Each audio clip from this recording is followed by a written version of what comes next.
2021, what is your favorite niche?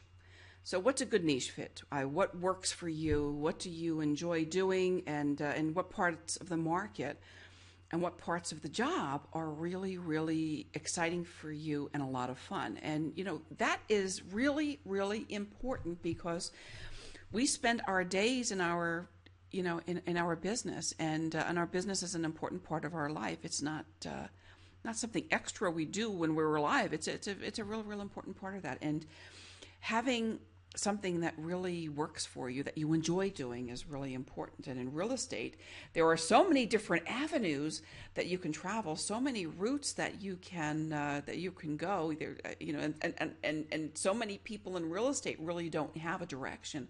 They're just doing a little bit of this and a little bit of that, or a lot of this and a lot of that, and they're all over the place. But finding a niche or a niche, I'm a little bit conflicted about that word, as you have probably been able to tell in this program. I really like niche, but so many people gave me a hard time about it for so long that that I've been calling it niche. So I don't know. At any rate, what's a good fit? Let's talk about that for a minute here. Okay, and there are some things that you can do to get a handle on that. Where does most of your business come from now? Where does it start? Does that come from your marketing, from your advertising? Does it come from referrals? And what parts of that business, are very, very nichey? I mean, do you specialize in first-time home buyers, and is that what you do primarily? Some people love that part of the business. Some people, and that was what I did mostly. I worked mostly with first-time home buyers and with residential investors, and that's interesting. And what's interesting about the way my real estate practice evolved, it was very interesting. As I say, I did for years and years. I did primarily first-time home buyers. And when I started to market HUD homes, my business started to change, and it went from a business that was about 90% owner-occupant to about 75% residential investor. And most of the new people who came into my business were investors, and a lot of my investors were people who bought their first homes with me, who became investors later on. And that became about 75% of my business, which was quite interesting. And that was a lot of fun. And it was also a very efficient and effective way to work, because a lot of people bought multiple houses in the course of a year, 3, 4, 5, 6 houses in the course of a year. And, we had good relationships. I knew what they were looking for. We were able to do things, quickly, promptly, and that was a lot of fun. So, where does your business originate right now, and what part of it do you really, really love to do? What is your very favorite part of real estate? What is it that you like to do? I mean, if you like to do something, then do it a lot. Because if you do it a lot, you're going to do it with enthusiasm. When you have enthusiasm, people will hear it in your voice. They will see it in the way you walk. Your whole cadence will be different when you're doing something that you like a whole lot. Have some fun with it. The more you do stuff that you enjoy, the more people will enjoy being with you, because you will be a fun person to be with. And it's okay to have fun in real estate. It's a serious business, and there's a lot going on. But there's nothing wrong with loving what you do and doing that. Are there parts of the business that you don't like? Are there parts that you really hate? I used to hate to work with people who were investors who were not kind to their tenants. I had some clients like that, and I had some very long-term clients like that, who really were not very nice to their tenants, and who played some mind games and games with utilities. I mean, you can imagine. And I really just didn't like that. And for some time I worked with them, because on other levels, they were great people to work with, and I made good income selling them a lot of houses and selling them investment properties. But I got to a point, and I think it was after I started in coaching, and where I had this a new mantra that life was too short to work with jerks, and I didn't like to. I just simply drew the line, and I decided I did not want to represent people who were not kind to their tenants, and I just didn't like it.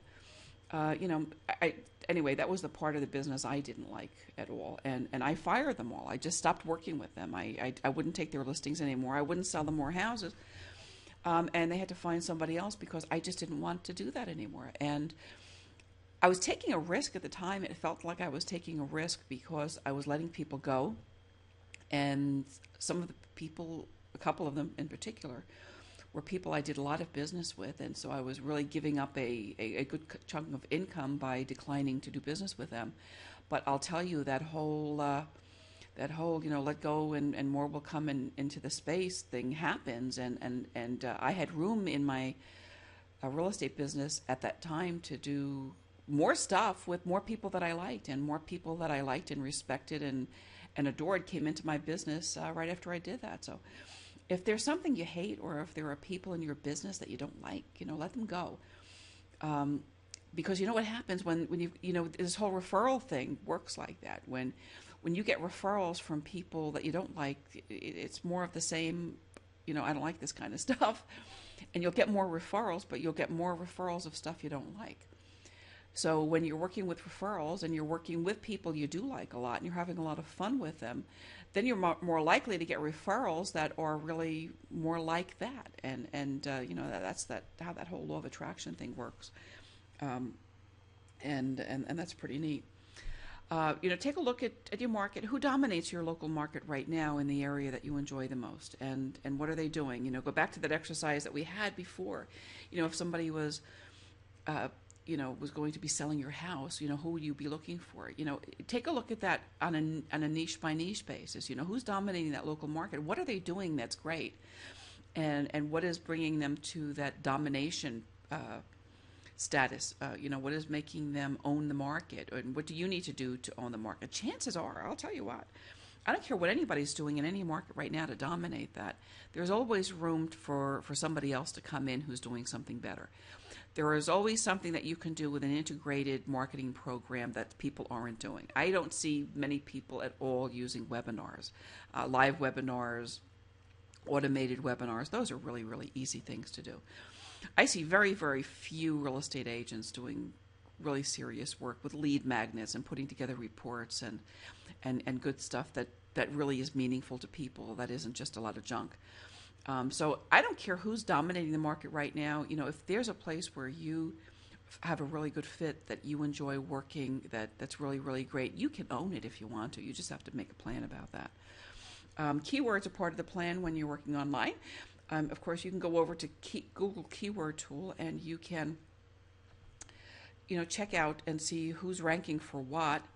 Check out some long-tail keywords. A long-tail keyword is a keyword. Let's say you've got a market, and your niche market is a neighborhood. Let's say it's historic Bethlehem, and that's your niche market. Well, there are lots of keywords in that market that you might want to take a look at. You might want to look at architecture in historic Bethlehem. You might want to look, and that's a long-term keyword. Historic Bethlehem is a keyword, but look at the words around that. Architecture in there, Victorian homes in historic Bethlehem, federal style homes in historic Bethlehem.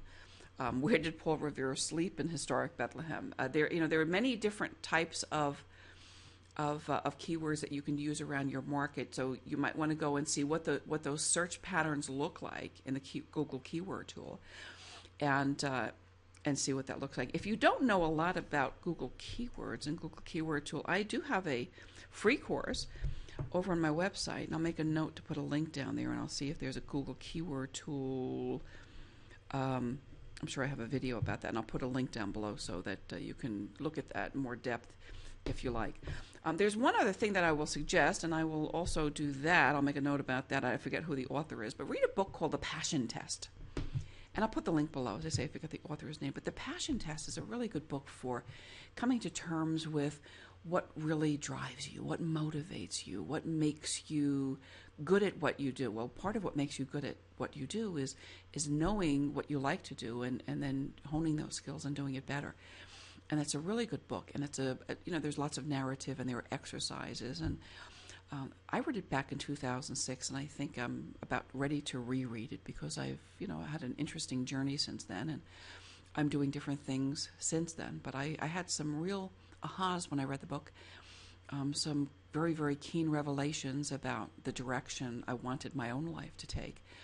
And when you are considering your real estate business and a path in real estate, and when you are working to really, really reflect upon the kind of a niche where you want to have an impact, where you want to dominate the market, where you want to generate a lot of business that you can do or generate a lot of referrals, I think that would be a good book to read. So I'll do that, and I'll put the link below. And I'll hope that you have a great day. I hope that you are just doing everything you love today, and that everything you do is something that makes your heart sing. So I'll see you in the next video.